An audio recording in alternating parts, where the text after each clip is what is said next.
Welcome to groups Telugu. ఈ వీడియోలో April 23కు సంబంధించి కరెంట్ అఫైర్స్ క్విజ్ డిస్కస్ చేద్దాం. ఫస్ట్ క్వశ్చన్ వచ్చేసి, బ్రిటన్ తీసుకొచ్చే డిజిటల్ కరెన్సీ పేరేంటి?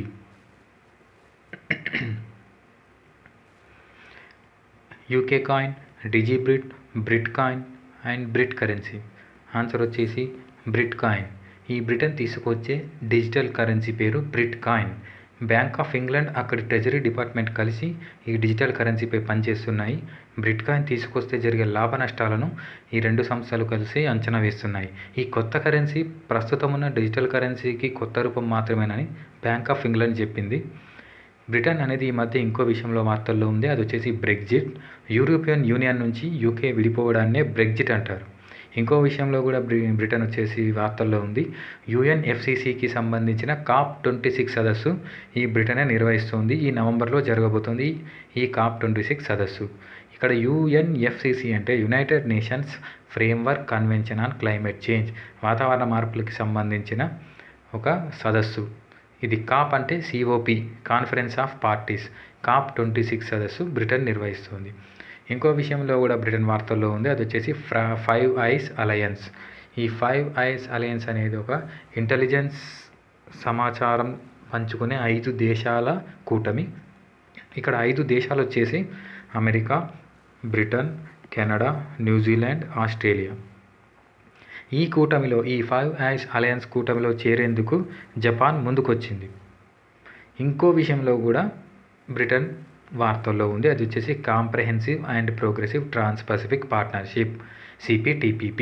ఇక్కడ CPTPPకి ముందు పేరు వచ్చేసి TPP, trans Pacific partnership. America ఇంతకుముందు TPPలో భాగస్వామి ఉండేది. ఇది వ్యాపార కూటమి TPP అనేది. అమెరికా ఇందులో భాగస్వామిగా ఉండేది. అమెరికా విడిపోయిన తర్వాత మిగతా దేశాలు కలిసి CPTPPని మాట్లాడుకొని ఏర్పరచుకున్నాయి. ఈ CPTPPలో ఇండియా భాగస్వామి కాదు, గుర్తుంచుకోండి. ప్రధానమంత్రి గరీబ్ కళ్యాణ్ ప్యాకేజ్ కింద హెల్త్ కేర్ వర్కర్లకు ఇచ్చే ఇన్సూరెన్స్ ఎంత? 5 లక్షలు, 10 లక్షలు, 25 లక్షలు, 50 లక్షలు. ఆన్సర్ వచ్చేసి 50 లక్షలు. ప్రధానమంత్రి గరీబ్ కళ్యాణ్ ప్యాకేజ్ కింద హెల్త్ వర్కర్లకు 50 లక్షల బీమా సౌకర్యం కల్పించారు. కోవిడ్ డ్యూటీ చేస్తూ మరణించిన లేదా కరోనాకు సంబంధించి వేరే ఏమైనా కారణాలతో మరణించిన వారికి వాళ్ళ కుటుంబాలకు ఈ సొమ్ము అందిస్తారు. ఈ స్కీమ్ కాలపరిమితి వచ్చేసి 21 మార్చి 2024 అయిపోయింది ఆల్రెడీ, కానీ కేంద్రం మరో ఏడాది పొడిగించింది. కరోనాకు సంబంధించిన విషయంకి వస్తే మరో వ్యాక్సిన్కి కేంద్రం ఇటీవల అనుమతించింది, అది వచ్చేసి స్పుత్నిక్ V. ఈ వ్యాక్సిన్ను రష్యా తయారు చేసింది. ప్రస్తుతం దేశంలో ఈ స్పుత్నిక్ Vతో కలిసి 3 వ్యాక్సిన్లు వేస్తున్నారు, వచ్చేసి కోవాక్సిన్, కోవిషీల్డ్, స్పుత్నిక్ V. ఈ కోవాక్సిన్ అనే వ్యాక్సిన్ వచ్చేసి ఇండియాకు సంబంధించిన భారత్ బయోటెక్ అనే సంస్థ, అంటే ఫార్మాస్యూటికల్ కంపెనీ తయారు చేస్తుంది. ఈ కోవిషీల్డ్ అనే వ్యాక్సిన్ వచ్చేసి జెనికా, ఆక్స్ఫర్డ్ అనే సంస్థలు కలిసి, AstraZeneca pharmaceutical company, Oxford institution కలిసి ఈ కోవాక్సిన్ అనే వ్యాక్సిన్ను, కరోనా వ్యాక్సిన్ను డెవలప్ చేశాయి. మన ఇండియాలో సీరం ఇన్స్టిట్యూట్ ఆఫ్ ఇండియా అనేది వచ్చేసి ఈ కోవాక్సిన్ను తయారు చేస్తుంది, ఉత్పత్తి చేస్తుంది. డెవలప్ చేసిన మాత్రం ఆస్ట్రాజెనికా, ఆక్స్ఫర్డ్ కలిసి.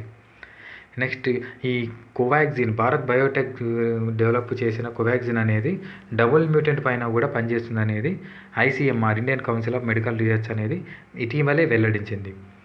రష్యా వచ్చేసి ఇంకో విషయంలో కూడా వార్తల్లో ఉంది, అది వచ్చేసి స్పేస్ స్టేషన్. ఏంటంటే రష్యా సొంతంగా స్పేస్ స్టేషన్ నిర్మిస్తానని ఈ మధ్య చెప్పింది.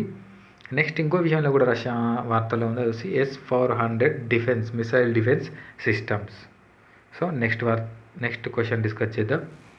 Global review on death penalty రిపోర్టును ఎవరు విడుదల చేస్తారు? ILO, Indian Labour Organisation, Amnesty International, NHRC, National Human Rights Commission, International Court of Justice. Answer వచ్చేసి Amnesty International. Global review on death penalty రిపోర్ట్ను ఆమ్నెస్టీ ఇంటర్నేషనల్ విడుదల చేస్తుంది. ఎందుకు ఈ రిపోర్ట్ అంటే, ప్రపంచవ్యాప్తంగా మరణశిక్ష విధించడం దానికి సంబంధించి రిపోర్టును ఈ ఆమ్నెస్టీ ఇంటర్నేషనల్ విడుదల చేస్తుంది. 2020 కూడా ఈ మధ్య రిలీజ్ చేసింది. ఈ రిపోర్టు ప్రకారం మరణశిక్షను ఎక్కువగా అమలు చేస్తున్న దేశం చైనా. ఫస్ట్ ప్లేస్లో ఉంది మరణశిక్ష అమలు చేసే విషయంలో. ఈ ఆమ్నెస్టీ ఇంటర్నేషనల్ ప్రధాన కార్యాలయం బ్రిటన్లో ఉంది. ఇదో ఎన్జిఓ సంస్థ. మానవ హక్కుల పైన, హ్యూమన్ రైట్స్ పైన ఇది పనిచేస్తుంది. చైనా ఇంకో విషయంలో వార్తల్లో ఉంది. అది వచ్చేసి పీపుల్స్ బ్యాంక్ ఆఫ్ చైనా ఈ మధ్యనే ఒక రిపోర్ట్ విడుదల చేసింది. ఆ రిపోర్ట్ ప్రకారం ఇండియా జనాభా 2035 కల్లా చైనా జనాభాను దాటేస్తుంది అనేది ఆ రిపోర్టు చెప్పింది. నెక్స్ట్ క్వశ్చన్ డిస్కస్ చేద్దాం. స్టార్టప్ ఇండియా సీడ్ ఫండ్కు ఎంత మొత్తం కేటాయించారు? 145 కోట్లు, 500 కోట్లు, 945 కోట్లు, 2000 కోట్లు. ఆన్సర్ వచ్చేసి 945 కోట్లు.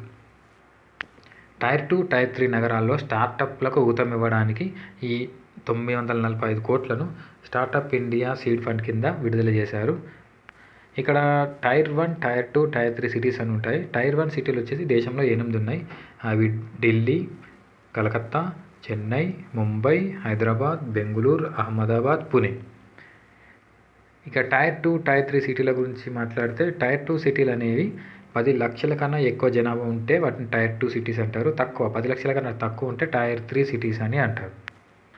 స్టార్టప్లకు సంబంధించి మాట్లాడుకుంటే స్టార్టప్ ఇండియా, స్టాండప్ ఇండియా అనే 2 స్కీములు ఉన్నాయి. ఈ 2 స్కీములను కేంద్రం విడుదల చేసింది. ఫస్ట్ థింగ్ వచ్చేసి ఈ స్టాండప్ ఇండియా పథకాన్ని డిపార్ట్మెంట్ ఆఫ్ ఫైనాన్స్ నిర్వహిస్తుంది. స్టాండప్ ఇండియాను డిపార్ట్మెంట్ ఆఫ్ ఫైనాన్స్ నిర్వహిస్తుంది. స్టార్టప్ ఇండియాను కామర్స్ మినిస్ట్రీ నిర్వహిస్తుంది. స్టార్టప్ ఇండియా స్కీమ్ను ప్రారంభించి 5 ఏళ్ళైన సందర్భంగా ఈ మధ్యనే ఒక ప్రారంభ్ అనే కార్యక్రమాన్ని కేంద్రం నిర్వహించింది. ప్రారంభ్ అనే కార్యక్రమం గుర్తుంచుకోండి. ఏది? స్టార్టప్ ఇండియా స్కీమ్ను ప్రారంభించి 5 ఏళ్ళైన సందర్భంగా. ఈ స్టార్టప్ ఇండియా స్కీమ్ను ఎవరు నిర్వహిస్తున్నారంటే commerce ministry. Okay, next question discuss చేద్దాం. ఇంటర్నేషనల్ ఎనర్జీ ఏజెన్సీ ప్రధాన కార్యాలయం ఎక్కడ ఉంది? Washington, Geneva, Paris, New Delhi. Answer వచ్చేసి ప్యారిస్. ఇంటర్నేషనల్ ఎనర్జీ ఏజెన్సీ ప్రధాన కార్యాలయం వచ్చేసి ఫ్రాన్స్లోని ప్యారిస్లో ఉంది. ఫ్రాన్స్ క్యాపిటల్ రాజధాని ప్యారిస్. ఇటీవల ఈ ఏజెన్సీ గ్లోబల్ ఎనర్జీ రివ్యూ రిపోర్టును విడుదల చేసింది. గ్లోబల్ ఎనర్జీ రివ్యూ రిపోర్టును. దీని ప్రకారం 2021లో ఎనర్జీకి సంబంధించి కార్బన్ డయాక్సైడ్ విడుదల 1.5 బిలియన్ టన్నులు పెరిగింది. ఈ రిపోర్ట్ చెప్పింది 1.5 బిలియన్ టన్నులు 2020లో ఈ బిలియన్ ఎనర్జీకి సంబంధించి 1.5 బిలియన్ టన్నుల కార్బన్ డయాక్సైడ్ విడుదలైంది అని ఈ గ్లోబల్ ఎనర్జీ రివ్యూ రిపోర్ట్ వెల్లడించింది. 2010 నుంచి ఇప్పటి వరకు ఇంత స్థాయిలో కార్బన్ విడుదలవ్వడం ఇదే తొలిసారి అని కూడా ఈ రిపోర్ట్ చెప్పింది. ఇంటర్నేషనల్ ఎనర్జీ ఏజెన్సీ అనేది OECD ఫ్రేమ్వర్క్ కింద పనిచేస్తుంది. ఇక్కడ OECD అంటే organisation of economic cooperation and development. ఈ OECD ప్రధాన కార్యాలయం కూడా ఫ్రాన్స్లోనే ఉంది. ప్రోగ్రామ్ ఫర్ ఇంటర్నేషనల్ స్టూడెంట్ అసెస్మెంట్ను OECD నిర్వహిస్తుంది. ఇది గుర్తుపెట్టుకుంది. ప్రోగ్రామ్ ఫర్ ఇంటర్నేషనల్ స్టూడెంట్ అసెస్మెంట్ను OECD నిర్వహిస్తుంది. Next question. AIIPOIPను ఏ దేశంతో కలిసి ఆస్ట్రేలియా లాంచ్ చేసింది? ఆన్సర్ క్వశ్చన్ వచ్చేసి India, Japan, Bolivia, Nicaragua. Answer వచ్చేసి ఆస్ట్రేలియా AIIPOIPని ఇండియాతో కలిసి లాంచ్ చేసింది. ఇది వచ్చేసి Australia India Indo Pacific oceans initiative partnership. AIIPOIP అంటే Australia India Indo Pacific oceans initiative partnership. ఈ పార్ట్నర్షిప్ను ఆస్ట్రేలియా అండ్ ఇండియా కలిసి ప్రారంభించాయి. ఈ పార్ట్నర్షిప్ ముఖ్య ఉద్దేశం 2 దేశాలకు సంబంధించిన వ్యాపారులు, వాణిజ్యవేత్తలు తమ నైపుణ్యం, నెక్స్ట్ స్కిల్స్ను, వాటికి సంబంధించిన సమాచారాన్ని ఒకరికొకరు పంచుకోవచ్చు. నెక్స్ట్ వచ్చేసి ఆస్ట్రేలియా ఇటీవల సెరోజ్ తుఫాను విషయంలో వార్తల్లో ఉంది. అక్కడ సెరోజ్ తుఫాను సంభవించింది. Next Malabar exercise, 2+2 dialogue, quadrilateral security dialogue quad విషయంలో కూడా ఆస్ట్రేలియా వార్తల్లో ఉంది. ఇంకో విషయం, జపాన్ ఆస్ట్రేలియాతో కలిసి బ్రౌన్ కోల్ నుంచి హైడ్రోజన్ ఉత్పత్తి చేసే పనిలో ఉంది. జపాన్ ఆస్ట్రేలియా కలిసి బ్రౌన్ కోల్ నుంచి హైడ్రోజన్ ఉత్పత్తి చేయాలనుకుంటున్నాయి. ఆస్ట్రేలియాలో బ్రౌన్ కోల్ ఎక్కువగా ఉన్న విక్టోరియా రాష్ట్రంలో ఈ హైడ్రోజన్ ఉత్పత్తిని చేయాలని ప్లాన్ చేస్తున్నారు. నెక్స్ట్ క్వశ్చన్ డిస్కస్ చేద్దాం. ఇండియాలో తొలి ఆక్సిజన్ ఎక్స్ప్రెస్ను స్టార్ట్ చేసి ఆక్సిజన్ ఏ రాష్ట్రానికి తీసుకెళ్లారు? ఫస్ట్ ఇండియాలో తొలి ఆక్సిజన్ ఎక్స్ప్రెస్ ఆక్సిజన్ను ఏ రాష్ట్రానికి తీసుకెళ్ళింది? ఢిల్లీ, ఉత్తరప్రదేశ్, మహారాష్ట్ర, ఆంధ్రప్రదేశ్. ఆన్సర్ వచ్చేసి మహారాష్ట్ర. ఇండియాలోని తొలి ఆక్సిజన్ ఎక్స్ప్రెస్ ఈ మధ్య స్టార్ట్ అయింది. దానిలో ఆక్సిజన్ లారీలను ఎక్కించి ఆంధ్రప్రదేశ్లోని విశాఖపట్నం స్టీల్ ప్లాంట్ నుంచి మహారాష్ట్రకు తీసుకెళ్లారు. అందుకే దాన్ని ఆక్సిజన్ ఎక్స్ప్రెస్ అంటారు. ఇది roll on roll off service. అంటే ఆంధ్రప్రదేశ్లోని విశాఖపట్నం స్టీల్ ప్లాంట్లో ఈ ఆక్సిజన్ తీసుకెళ్లే లారీలు వచ్చేసి ట్రైన్ పైన బోగీల పైన సెట్ చేస్తారు. అక్కడి నుంచి ఆ ట్రైన్ వచ్చేసి మహారాష్ట్రకి వెళ్తుంది. మహారాష్ట్రలో మళ్ళీ అక్కడ ఇవన్నీ అన్లోడ్ అయ్యి వచ్చేసి అక్కడ నుంచి మళ్ళీ వేరే ప్రాంతాలకు లారీలే వెళ్ళిపోతాయి. దీన్నే roll on roll off service అంటారు. ఇండియాలోని తొలి తేలియాడే ఎల్ఎన్జి స్టోరేజ్ రీగ్యాసిఫికేషన్ సెంటర్ను మహారాష్ట్రలోని రత్నగిరి జిల్లా జైగఢ్ టర్మినల్ వద్ద ఏర్పాటు చేస్తున్నారు. ఈ విషయంలో మహారాష్ట్ర ఈ మధ్య వార్తల్లో ఉంది. ఏంటంటే అది ఇండియాలోని తొలి తేలియాడే LNG storage and regasification centre.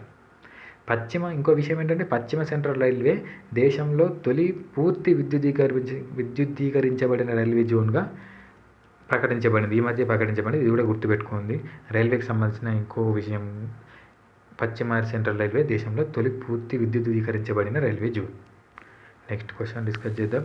State of global climate 2020 రిపోర్టును ఏ సంస్థ విడుదల చేయనుంది? వరల్డ్ బ్యాంక్, IMF, ADB, ఐక్యరాజ్య సమితి. ఆన్సర్ వచ్చేసి ఐక్యరాజ్య సమితి. ఈ స్టేట్ ఆఫ్ గ్లోబల్ క్లైమేట్ 2020 రిపోర్టును ఐక్యరాజ్య సమితి విడుదల చేస్తుంది.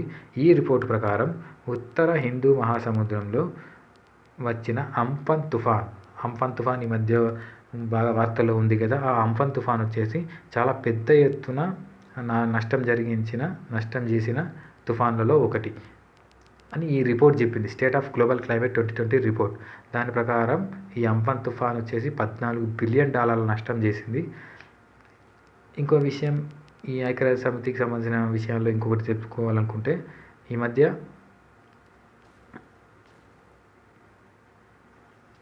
ఐక్యరాజ్య సమితి కాదు, ఎర్త్ డే గురించి చెప్పుకోవాలి. ఏప్రిల్ 22న ఎర్త్ డే జరిగింది. ఏప్రిల్ 22వ తేదీనే తొలి International Girls in ICT Day జరుపుకున్నారు. ఏప్రిల్ 22నే International Girls in ICT Day జరుపుకున్నారు. ఏటా ఏప్రిల్ 4వ వారంలో, ఏప్రిల్లో 4వ గురువారం నాడు ఈ ఇంటర్నేషనల్ గర్ల్స్ ఇన్ ఐసిటీ డేను జరుపుకుంటారు. ఇంకో విషయం, ఏప్రిల్ 21న సివిల్ సర్వెంట్స్ డేను జరుపుకున్నారు. క్విజ్ సంబంధించిన వీడియో. నెక్స్ట్ వీడియోలో మళ్ళీ కలుద్దాం.